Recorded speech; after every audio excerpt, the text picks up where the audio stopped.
van a desarrollar trompas uterinas, útero y el tercio superior de la vagina.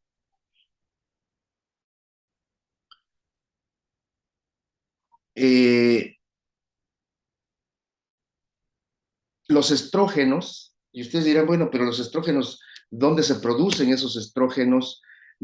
Si vemos los andrógenos, la testosterona principalmente se produce ya en el testículo, ya en el embrión ya de 8 semanas ya hay producción de testosterona. Sin embargo, los ovarios se han quedado en la profase de la primera división meiótica y todavía no van a tener estrógenos propiamente hasta que inicie el desarrollo del folículo primario ya en la pubertad. Los estrógenos que van a favorecer el desarrollo de los genitales externos, que serían, labios, clítoris y los 2 tercios inferiores de vagina, van a venir de la placenta y de la madre. De ahí la importancia de esta producción de estrógenos por parte de la madre, que sería a partir de los estrógenos maternos, y de la placenta. En un principio, cuando estamos hablando que no tiene 3 meses de embarazo la paciente, serían 13 semanas, la principal fuente de estrógenos pues antes de que esté la placenta, es el que va a ser estimulada por la gonadotrofina coriónica y de ahí va a producir estrógenos principalmente. Una vez que ya tenemos estas 2 características podemos decir que entonces los genitales externos en el caso del sexo masculino, van a depender de factores estimulantes, como las células de Leydig que ya producen testosterona, y factor inhibidor mülleriano que es producido por las células de Sertoli y que va a impedir que se desarrollen los conductos paramesonéfricos, desarrollándose únicamente los conductos mesonéfricos en el caso del hombre. Estos conductos mesonéfricos, por estímulo de la testosterona y por el factor inhibidor mülleriano, son los que se van a desarrollar, dando origen a lo que ya habíamos mencionado, que es conductillos eferentes, epidídimo, conducto deferente y vesículas seminales. En el caso del sexo femenino, lo que va a predominar son los conductos paramesonéficos o de Müller. Al no haber brazo corto del cromosoma Y que estimule formación de este testículo, pues solo va a haber estrógenos, tanto de la placenta o de la madre, ya sea provenientes del cuerpo lúteo del embarazo. Estos conductos paramesonéfricos de Müller van a dar origen, pues, a las trompas uterinas, al útero y al tercio superior de vagina. El tercio superior de vagina se origina de los conductos paramesonéfricos. De hecho, la función de cada uno de ellos, la fusión en su parte media, va a formar el útero. La parte que no queda funcionada forma trompas uterinas. Y más abajo va a formar el útero y el tercio superior de vagina, como ya habíamos mencionado. Aquí lo vemos. Estos están los conductos paramesonéfricos. Al fusionarse en la línea media, eminencias labioscrotales dan origen a los labios mayores. Entonces, ven, aquí estarían tubérculo genital, glande del clítoris, los pliegues o membrana urogenital da origen a los labios menores y las prominencias labioscrotales dan origen a los labios mayores. Es así como quedan las estructuras embrionarias de los genitales. Y con eso terminamos lo que sería el sexo genital. Recuerden ustedes que hablamos del sexo cromosómico, del sexo gonadal, del sexo y ahora del sexo genital. Y ya vimos que de qué depende de que se desarrollen genitales masculinos, pues precisamente de la producción de testosterona por las células del Leydig ya desde muy temprana edad, desde los octava semana ya de desarrollo. Para que se desarrollen genitales femeninos, pues necesitamos de la presencia de estrógenos, que se producen ya desde los estrógenos maternos, que serían producidos inicialmente por el cuerpo lúteo del embarazo y posteriormente por la placenta, para que ellos tengan papel inductor en la generación de genitales externos, femeninos. Recuerden ustedes entonces, tubérculo genital, prominencias labioescrotales o pliegues escrotales y pliegue urogenital, las principales estructuras. Tubérculo genital, membrana urogenital o pliegue urogenital y prominencia labioescrotal, estructuras básicas de los genitales externos. Con esto terminamos lo que es el sexo genital, que es la última parte que viene a desarrollarse. Y después de entre la semana 12 y 13, tenemos ya bien desarrollado o bien ya evidenciado, ya tiene la forma ahora sí, pene para el sexo masculino y clítoris para el sexo femenino. Es importante destacar que en una etapa temprana, antes de la semana 12, el clítoris es mucho más grande que el pene, o por lo menos igual. Por lo tanto, si por ultrasonido estamos viendo antes de la semana 12 un, una estructura que parece pene, podemos estarlo confundiendo con un clítoris. Por lo tanto, es muy importante que el diagnóstico del sexo del embarazo, pues por lo menos a través de los genitales se haga después de la semana 12 a 13, para tener ahora sí ya una evidencia clara de si es pene o es clítoris, porque por eso se pueden cometer algunos errores.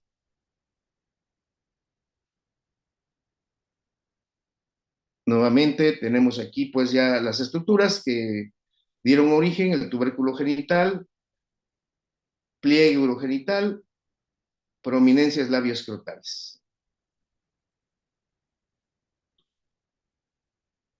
Es importante también recordar que los testículos en el hombre tienen tres posiciones,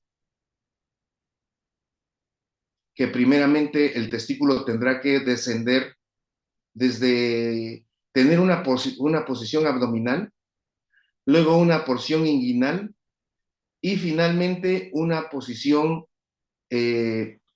escrotal.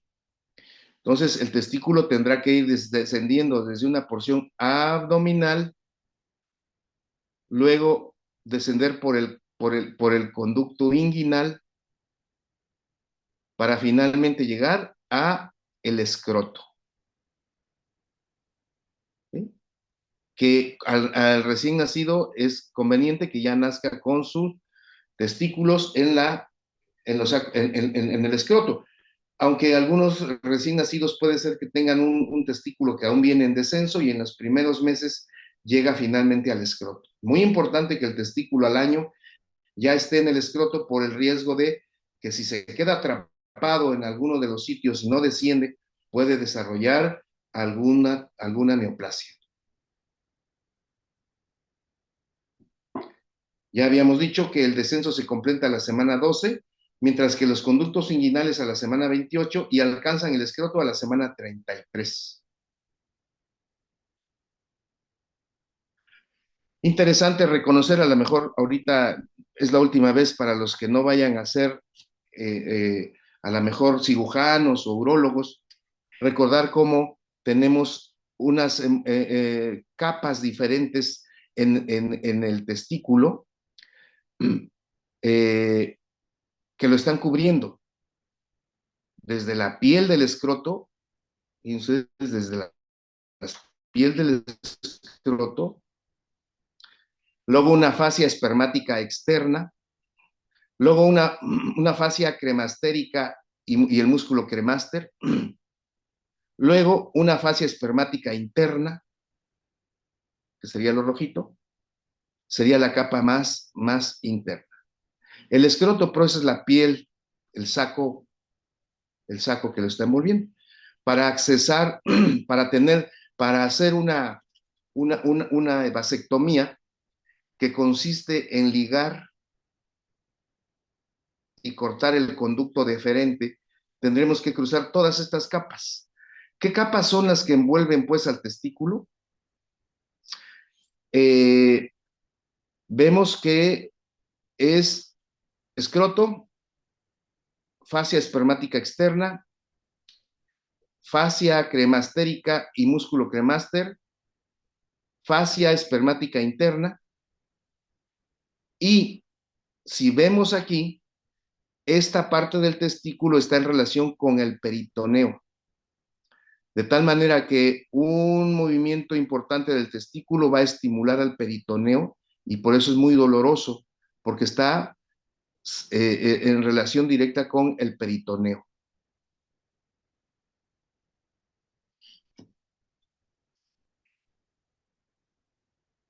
Ya hablábamos del descenso y eh, ya también hablábamos de las capas, entonces, de las capas que se tendrían que atravesar para poder realizar una vasectomía en su caso, que es lo que a nosotros nos interesa en la parte de la ginecobstetricia, porque pues es como método de planificación familiar debemos conocer en qué consiste la vasectomía, que es el corte, ligadura y corte de el conducto deferente. Los ovarios, ya decíamos entonces, ellos se mantienen ahí a partir del ligamento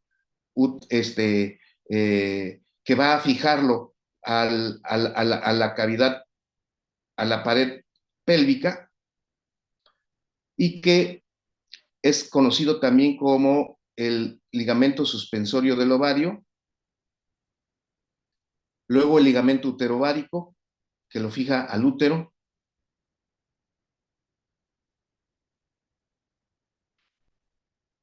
Vamos a ver este videito interesante para recordar lo que hemos visto. En la diferenciación sexual intervienen muchos genes, pero la clave para el dimorfismo sexual es el cromosoma Y, que contiene el gen SRY que determina la formación de los testículos. A pesar de que el sexo está determinado genéticamente, las gónadas no adquieren características morfológicas masculinas o femeninas hasta la séptima semana. Las crestas genitales o gonadales se forman por proliferación del epitelio y condensación del mesénquima subyacente. Las células germinales aparecen en las crestas hacia la sexta semana y aparecen entre células epidérmicas del saco epitelino y migran siguiendo el mesenterio dorsal del intestino posterior, llegando a las gónadas primitivas a comienzos de la quinta semana e invaden las crestas genitales hacia la sexta semana. El epitelio de la cresta genital prolifera y las células epiteliales se introducen en el mesénquima subyacente, formando los cordones sexuales primitivos, los cuales conectan con el epitelio superficial y la gónada es indiferenciada. En el testículo, los cordones sexuales proliferan y se introducen en la médula gonadal para formar los cordones medulares. Hacia el ilio de la glándula, los cordones se disgregan formando la red de Haller o red testicular. Los cordones pierden contacto con el epitelio superficial y se separan de él por medio de la túnica albuginea. En el cuarto mes, los cordones toman forma de herradura y sus extremos se continúan con la red testicular. Los cordones están formados por células germinativas primitivas y células de Sertoli derivadas del epitelio superficial. Las células intersticiales de Leydig se desarrollan a partir del mesénquima.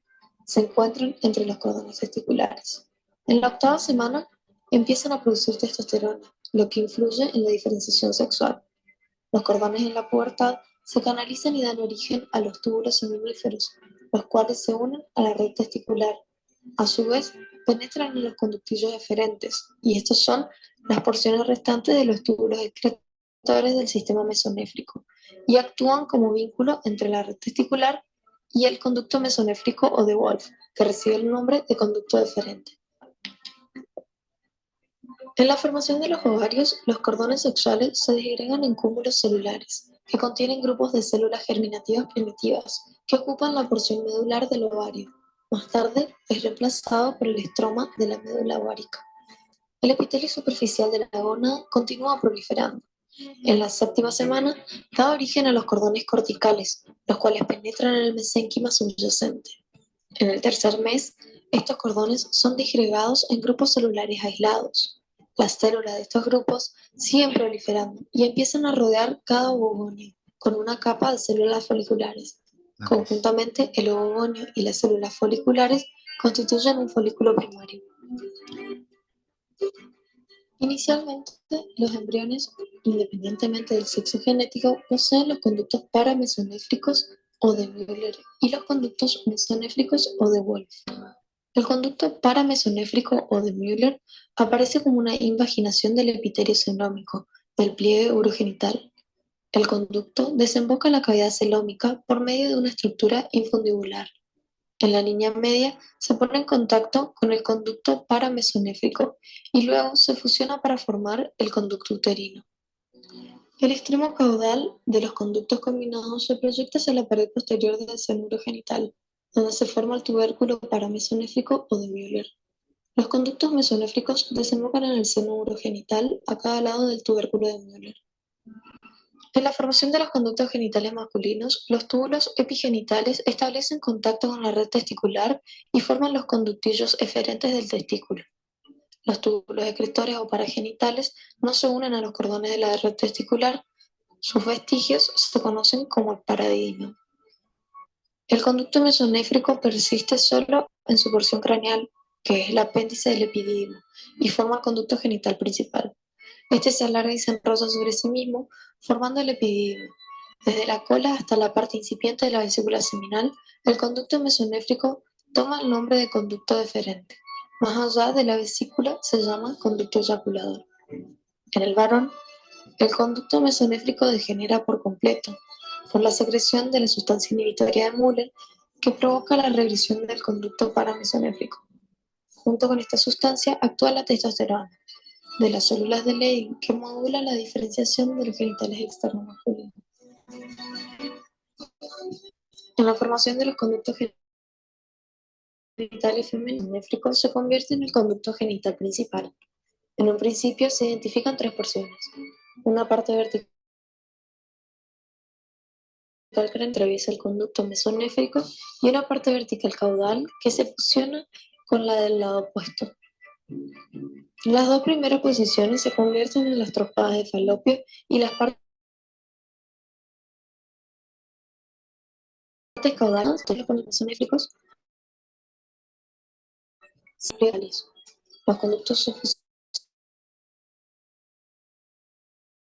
en la media, que en su borde superior está la trompa de falopio y en la superficie posterior se encuentra el ovario. El útero y los ligamentos anchos dividen la cavidad pelviana en la bolsa recto-uterina y la bolsa útero-vesical. Los conductos paramesonéfricos fusionados dan origen al cuerpo y al cuello del útero. Están rodeados de mesénquima, que formará la capa muscular del miometrio y el perímetro. En la formación de la vagina, el extremo macizo de los conductos paramesonéfricos alcanzan el seno urogenital. Se forman dos evaginaciones sólidas a partir de la parte pélvica del seno. Estas evaginaciones son los bulbos senovaginales, que proliferan y forman la placa vaginal. La proliferación en el extremo craneal de la placa aumenta la distancia entre el útero y el genital. Hacia el quinto mes, la excrescencia vaginal está canalizada. Las prolongaciones a manera de las alas de la vagina alrededor del cuello del útero, los fondos del saco vaginales, son de origen paramesonéfrico. La vagina tiene dos orígenes: La parte superior deriva del conducto uterino y la parte inferior del seno urogenital. La vagina permanece separada del seno urogenital por el himen. El conducto mesonéfrico desaparece por completo, excepto en una porción que puede dar origen al quiste de Gardner. En el embrión femenino no se produce sustancia inhibitoria de Müller, por ende, el sistema de los conductos paramesonéfricos se transforman en las trompas y el útero, y gracias a la falta de andrógenos, estos conductos no se atrofian. Los genitales externos, al igual que los conductos genitales, en un principio, se observa una parte indiferenciada. En la tercera semana, las células mesenquimáticas de la línea primitiva migran alrededor de la membrana cloacal y forman los pliegues cloacales. En dirección craneal a la membrana cloacal, los pliegues se unen y forman el tubérculo genital. Caudalmente, los pliegues cloacales se dividen en pliegues uretrales hacia adelante y hacia atrás en pliegues anales. A cada lado de los pliegues uretrales se ven un par de eminencias genitales, que en el varón formarán las eminencias o pliegues escrotales y en la mujer los labios mayores. No obstante, al final de la sexta semana es imposible diferenciar el sexo del embrión.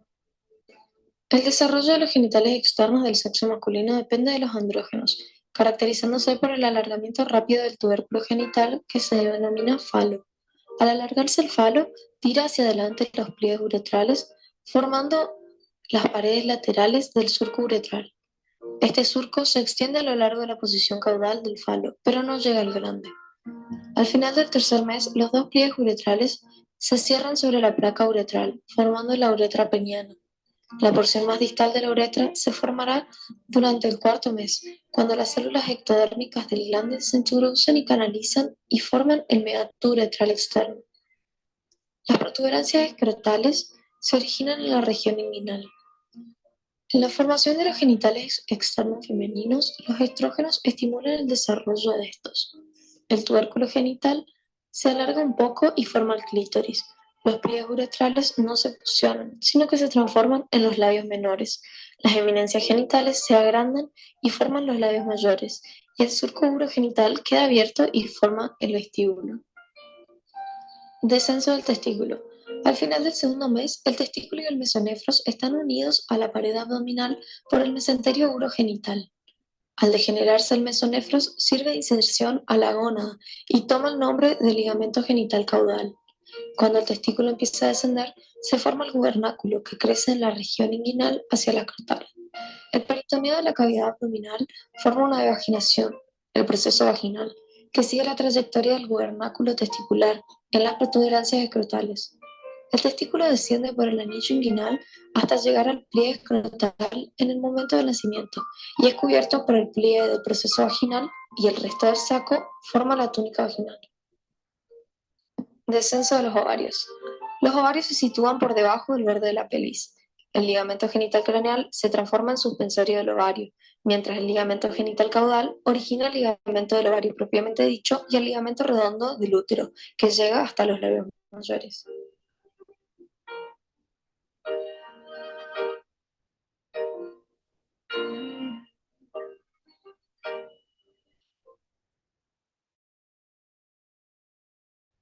Bueno, con esto terminamos lo de genitales, embriología de genitales e internos. Recuerden que el ovario está eh, suspendido a través del ligamento suspensorio, pero también este ligamento es conocido como ligamento infundíbulo pélvico. El infundíbulo se le conoce al ligamento que sostiene al ovario hacia la cavidad, hacia la pared pélvica. Bueno, pues ya tenemos muy poquito tiempo. Vamos a dejar aquí nuestra clase y vamos a comenzar ya la próxima semana con eje hipotálamo, hipófisis ovario. Sin embargo, quisiera comentarles que vamos a hacer lo posible porque se haga un examen de todo esto que hemos visto, de lo que comenzamos a ver hasta el día de hoy, para que ustedes comiencen a, pues, a estudiar un poquito